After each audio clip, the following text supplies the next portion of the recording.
Well, 178 years ago today, on December 28th, 1835, this memorial for Major Dade, he was killed right here.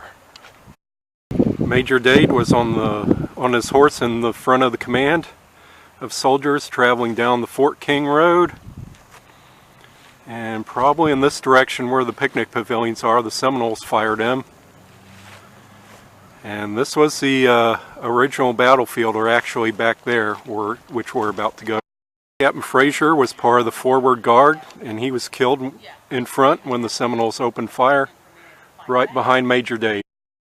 And so back here, this was the old Fort King Road that the soldiers were coming down and were shot.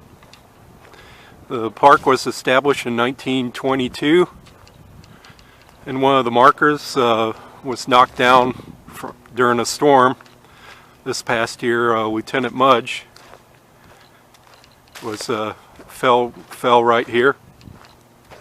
He was pretty much unconscious with both his arms broke, leaning against a tree.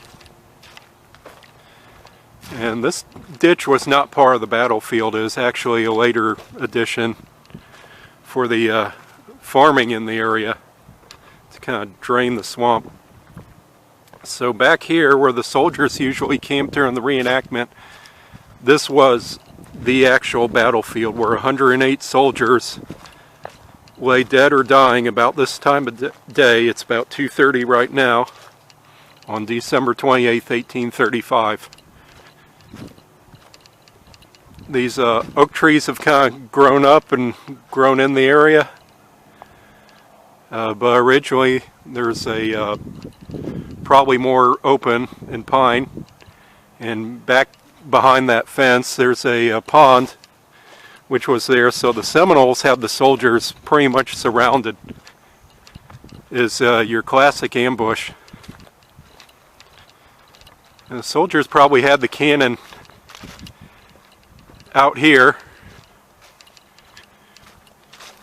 where we're walking, and in back they built a hastily built breastwork, which really wasn't much shelter at all, but these soldiers, they stood their ground and they fought till they were all killed.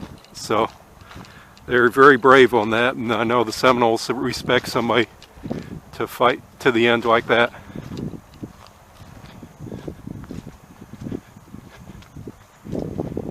Yeah, so there's I just noticed a pine tree over there with a cat face from a turpentine industry, which was probably decades ago. But this breastwork is over where the original breastwork was, and the soldiers were buried about 8 weeks later when General Gaines' command came and buried the bodies.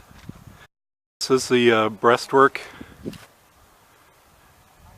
commemorating where the soldiers had the breastwork where they stood their ground for shelter. Every December 28th we have a wreath laying ceremony, and the battle reenactment's going to be next weekend on January 4th and 5th, 2014. So y'all come out here and get the full story on the battle. It's one of my favorite events in Florida.